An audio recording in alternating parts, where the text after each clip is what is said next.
5:30, so I will call to meeting to call to order the March 14th, 2017 meeting of the Acton School Committee at this time, and let us stand and have the Pledge of Allegiance. I pledge allegiance to the flag of the United States of America and to the republic for which it stands, one nation, under God, indivisible, with liberty and justice for all. But somebody needs to work that mic. It's wilting. I see it. Got smaller too from the last one we had. On the flag? Yeah. Yeah, you're right. Okay, are there any adjustments to the agenda? Well, I just wanted to ask, are we supposed to vote on the technology plan? Or that was just given to us to peruse, or? Peruse. Definitely peruse. Yeah. I'm still pulling together. Okay, I just Some didn't kind know of- if that That'll come up in was a the vote. consent agenda. Mike, you might be able to anyways. give us a little bit on that. Yeah. There are no adjustments, Judy, but if I could, after public Yeah. comment, just a couple of updates. Any public comments from our public? Hearing none, go ahead. Awesome. Been busy around Acton Elementary School. As the citizens know, and as the kids and parents know, we've added 6 school days because of snow days to the school calendar. I met with York County Superintendents with the currently interim commissioner, Bob Hassan, and one of the agenda items was what can schools in the state of Maine do to try to be creative about getting some of those days back for kids, and especially in the state of Maine, where some of our older kids in the community have jobs and other things that they commit to. Right now, this brings us out a full extra week and a day. So it's on me now to be creative with how we might be able to get some of those snow days back, meaning being able to get the kids out a little sooner than, I believe it's the 23rd, Friday the 23rd, as a half day right now. So my plan is to, I'm working with the teachers, working with the AEA, been working with Kim just this afternoon. My plan is to talk with the school committee about, okay, here's a solid plan the staff, the AEA and I can support. If you can support it in quick time, I'll parlay that plan up to the state for approval. Right now, the state, the state has determined that 5 hours of contact during a day, 5 hours equals a school day. So it's up to the school districts how they want to piecemeal hours together to get us to a school day. So I'll develop a plan for you to look at fairly soon, and then I need to send that to the state, and ultimately the state needs to approve it. If they approve it, then I can let the community know this is our school calendar, pending any more inclement weather. This would be our school calendar, and this would be our day that kids would get out of school. Right So- now, it's June 23rd? It's Friday, Yeah, that's June 23rd. June 23rd, yeah. It was supposed to be, does anybody have the original calendar? I think it was the Wednesday before that. The 14th. So that's what's, it's been a crazy winter, huh? Yeah. Yeah, it's really Yeah. messing up graduation schedules too, with at the high school level at different schools that they plan their graduation way ahead of time. They set the date at the beginning of the year, and now because of all the additional days, they're having to change their graduation plans and change project graduation plans, and a lot of that stuff is very kind of complicated. Yeah, but we build 5 days into our calendar, correct? Right, but they're days we still have to, look at it this way, even though they're shown as days that we may take, any day we miss, we need to make up in practicality. So are Because- you saying maybe take a day from April? No, No? I don't want to tip my hand too much on the thinking of how we might get some of our days back. Let me just say this, there's some professional development afternoons that are built in to our schedule for the rest of this year. And if I had kids play through on some of those Wednesdays, those hours can count towards a day of school. So theoretically, if I took 5 Wednesdays and had kids stay till 2:30 and had teachers teach till 2:30 with kids, I've got a day that kids can now not have to come back in June. But that's our early release time for teachers to do. But I'm also working to keep the teachers here an hour after that, so there's some navigating I need to do. Okay. And I don't want to say too much more because I haven't really sat with all the teachers yet to get that Right. confirmed. Right. But anyway, it's kind of slick that we could, that the state allows for that, but they would need to approve the plan. Right, and I've heard others I don't remember what school it was, but they were planning on an hour after their normal release, Right? which was quite a lot of, We didn't really Negative. consider that right now Yeah. because it messes up family schedules. And Right. didn't we schedule 2 additional days into our calendar beyond what the state requires? Didn't we, they require 175, correct? And didn't we build in 177? Right, we do have 177, yeah. So we have a couple of extra days built into our schedule. Right. But Yeah, it's- But be careful, Yeah. only It's- because of the support contracts. Right. There- Yeah. We have- There's a lot Right. of them that are all based on the number of Yeah. student days. 77. Okay, It's yeah, a little that's bit, fine. it's complicated, and it's interesting, so for Kim and I, we really need to sit down and look at our agreements, our work agreements, and we have to look at what's in best interest of kids, and we gotta find that balance, and I think we're pretty close. I'll be sending the school committee a draft of it for your approval, and if we have to have a special meeting to talk about it, I'll organize that, and then, I'll probably present it to you as a plan for the state, so that way I can just send it out the next day if you're good with it, or I can amend it if you wanna make changes to it. Okay? Since we're talking Sounds good. calendars, have you heard anything Yeah, from that's my Sanford? that's my next one. Sanford had not voted in their 2017-18 schedule in time for our this March meeting because of a snow day, and then the superintendent took a vacation. I assume that's either done or will be done. We will have a calendar for you to review and hopefully approve in the April meeting. Okay. Okay? Yep, that was my second one. And my third one is the Wildcat Press, which I'm sure you're all waiting for that to hit your inbox, and we get it out all through the community. Eileen has done a fabulous job on this. The Wildcat Press is out as of today, and the Principal's Corner, which that's my other role, really speaks to parents about PBIS and our practices that we hope to adopt here at school, along with the thinking that there'll be some helpful hints for parents. I know that came up at the school committee, so that if we're asking for a set of behaviors in our school environment, I'm sure those are the same kinds of behaviors that parents want in their children, and how can we support parents and parents support us.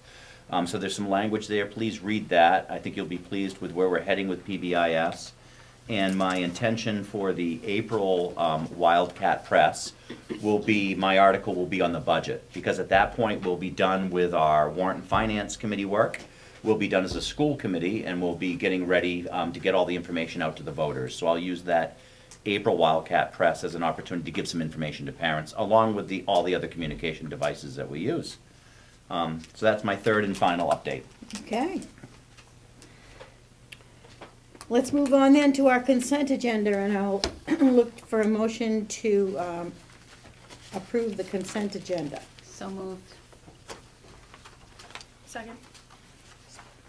Jennifer's not here. Anybody taking notes? We got the video. We can do that, right, Mike? We can have Jen take a look at the video. She's done, Okay. she's done in the past that way. Thank you, Mike. All right, so Mary made the motion, and who seconded it? Amanda. Any discussion? All in favor? Consent approval approved. Okay, do you have questions now for any of the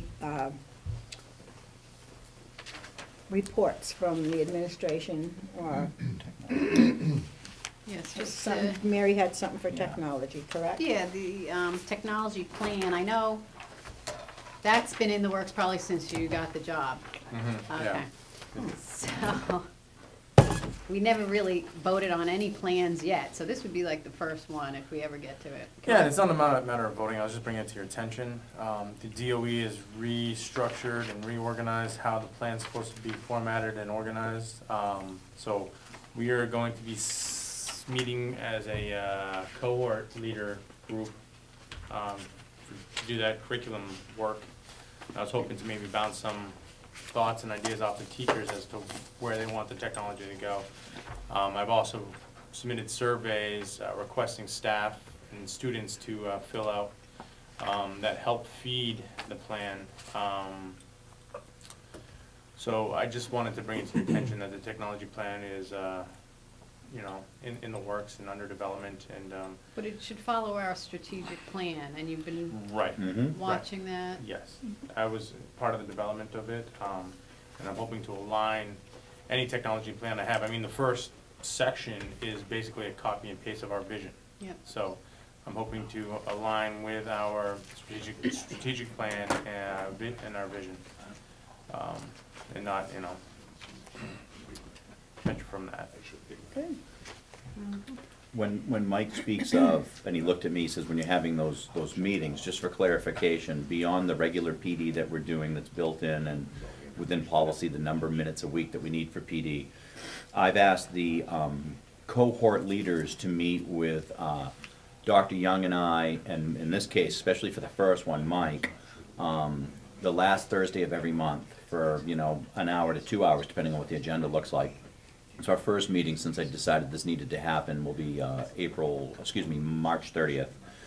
And really a couple things we need to do, as Mike said, he wants to bounce the technology plan off the cohort leaders, because our model is the cohorts meet regularly when kids aren't in front of them. So as a communication tool, I need to tighten up that what we need to do as a school works through those leaders of the cohorts. I'm trying to recognize them as paid leaders of their cohort more than at a teacher leader level, and to give them the power to kind of work with their group and bring that back to administration so that our communication goes two ways. One other area we really need to look at, and I think Kevin and I had a brief conversation about this, is I'm really pushing to understand and have a document that really shows what each kid should know and be able to do at each grade level to a mastery level to kind of move on to the next skill set. Right now that's all embodied in Mastery Connect, but it's kind of hard to ferret out. So I'm hoping to have kind of a staircase of skills, first grade, second grade, third grade, all the way up to 8th grade, and really boil it down to the overarching skills and knowledge that the student really needs to learn and demonstrate to move on. Now that being said, under each one of those overarching standards, we know there'll be granular levels of performance indicators that they need to achieve as well to get us there. As practitioners, it's super important that we know what those are. But I think to the regular mom and dad, that's not as important. I would very much like to sit down with a pre-K parent and say, believe it or not, pre-K, in 10 years of schooling, if you consider pre-K and K, we're at 10 years in this building, here's what your son or daughter would learn over the years. And these are the things I can say they're going to graduate in 8th grade with as skills. So that's a big piece of work that we're starting, and I'm very excited about that because I think the transparency of that and having it in a way that parents can digest is needed very much. All right, but is that going to be in their report card? Eventually. It is now, but it's difficult to ferret out. I have agreement that if I were a parent looking at the report card, which is technically a progress You wouldn't know where report. you are in technologies per Right. se, but if you get, Yep. that ladder of Yep. success thing. Right, I like the Moving. ladder staircase. Right now, we're doing progress monitoring, so when parents go in and look at our Mastery Connect, that's progress monitoring, and they can see where their students are Right. in the standards overall.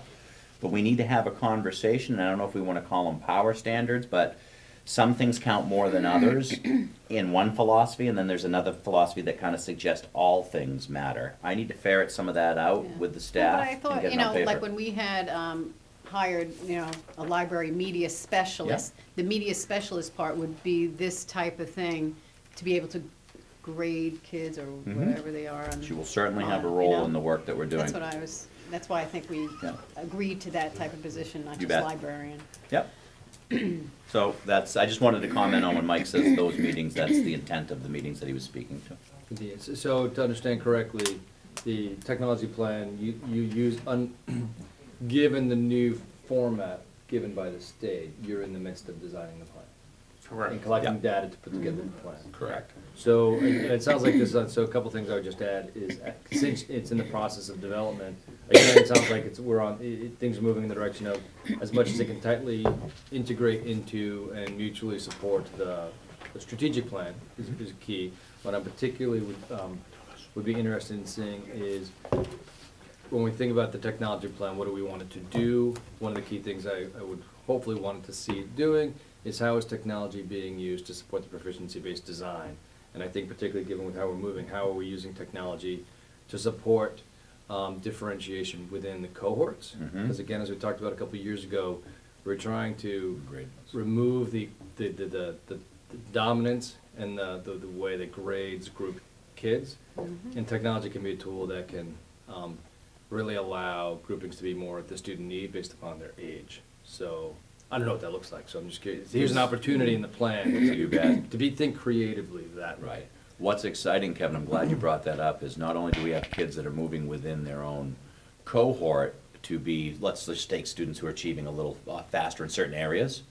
When you hit that grade 2 to 3, we're outside our cohort. We already have students in the 2nd grade that are in 3rd grade classes and lining up the schedule for these students so that I can just think of one off the top of my head that takes 2 subjects in the 3rd grade class and moves from her 2nd grade class here. That's just one student, but we have many more within the cohort that are playing up and some down, right? Some need remediation within their own cohort. What I want to do is be able to formalize that so it makes sense to the community. Yeah. That's what I'm trying to do, and that's a big piece of work. Yes. Yeah. No, it sounds exciting. It sounds like it's timely. Good. So, I hope I looked at it quickly, but to what extent do you have the option to use a different format from the state? Is it required to use a template? I'm just curious for. It's easier on my part to be using their template. I got you. Yeah, no, I understand. I understand the possibility. That's what if the question was a political And then one. they'll As long as we hit key features and key topics, I believe we can. Yeah. Okay. Anybody else have any other questions about the Reports. reports, the administrative reports? I just had a couple, I think, for with the ERD. You didn't have the ERD on the 14th? I'm just curious as to Yeah, snow day. So I'm hoping that I can do that, tomorrow. no, Okay. not tomorrow. We have the Tomorrow we have extension. something else. Oh, okay. So that's so there's no achievement goals yet. No, no. Because you didn't have that. I'm contemplating just going individually to cohort meetings. Cohort, yeah. And just meeting individually with each cohort. It Okay. might be easier than trying to arrange something with everybody Yeah. all together all at once. Yeah, we found, and I'll speak to that too, that individual cohort work that's focused, if we have a universal plan for the school, but we do it as cohorts, it's much more effective in time than to have the whole group together for whole group instruction and teaching. Lots of times we'll break out and we'll start as a faculty and then we'll Yeah. break out. But working at the cohort level and having that built into the calendar was brilliant because it allows us to work with that group without kids for a good block of time. Yeah.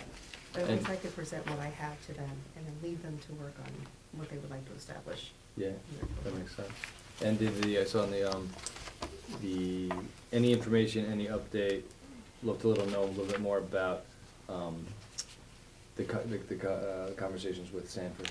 Is that those evolved at all? I'm curious as No, to they what they're, haven't, and okay. she wasn't at the meeting I attended yesterday, so I Okay. haven't been able to catch up with her. You haven't had any contact with her at all? I've spoken you- with her a couple Oh. of times, but we've not been able to coordinate Mhm. to be able to get together yet. Okay. Do you have an idea of what you're interested in partnering with them on? I would just like to kind of see where they would like our kids to be compared to where we are right now, what I can do to, or Okay. what we can do to kind of, just line things up more effectively, Gotcha.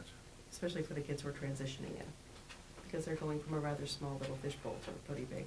Yeah, and is there any conversations with the new design where, at Sanford, where if my understanding is correct, particularly from our other meeting, with Sanford, which was really informational, Mhm. the new design where they will have, look like an airport. So Yeah, it'd be like yeah. each of the wings You're will be a right. terminal. Correct. And that each wing will be you'll have the core areas side by side with career and technology courses Mhm. that sort of are in a similar sphere, Mhm. field. Mhm.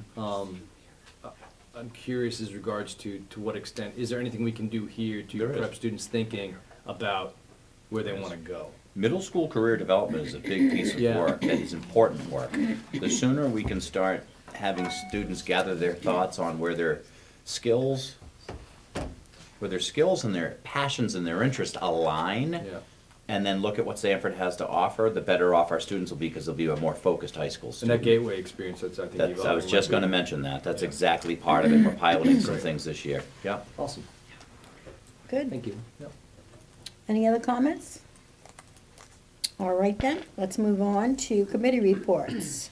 Policy Committee, we've got some second reads tonight on the affirmative action plan and on non-discrimination, equal opportunity, and affirmative action. And that should be it, Yeah. right? Yeah, basically, the only change which I supplied was in here to make the table of contents and add the appendixes as And you fixed Kevin the typos? suggested. You fixed the typo? Yep. Did I give you the typos? Yeah. Yeah, I think there was two, right? Okay. There was two, yeah. And then the other three were your second reads. You have the original. Well, I just have a question. Who is the affirmative action officer that is mentioned many times? That would be Kim Oliver. I was like, who is this person? Oh, okay. Got it. Yeah. So we should we say congratulations on that? At least I know what I have to do. At least you know, at least you know the booklet, right? Okay. The 24 page. Yes. Okay. So I will look for a motion to accept that as a second read, the affirmative action plan as a second read. So moved. Second. Moved and second, any further discussion? No, just thanks. It's a substantive piece of work, important. Big Glad piece. it's done. Thank you. Thank you, Policy Committee, for working through that. That was a bear. That was a lot of structural thinking on how this should flow, because we had to really gather old information and new information and present it in a way that makes sense. So thank you, Policy Committee. No, but the table of contents, that was a good idea. Helps. That was good. Okay, all those in favor? 5-0. And that takes care of 5, right? Yep. It's all under one umbrella there. Okay, new business. The new business is the budget process. Okay. We would recess to the budget, and we're very close to 6 o'clock. So we're gonna make a motion that we recess until after the budget meeting? We have to meet again? Do we have to meet Do we have again to? after? It's not like an There's two- executive No, session. there's two, right, we could close this session and then open budget with warrant and finance. Okay. Absolutely, good point. Alright. Yeah, we don't have executive session Motion tonight. to adjourn then. So moved. Awesome. Second. Thirded. Thirded. All in favor? Thanks, everybody. All right. For my team, if you're not part of the budget tonight, have a great night.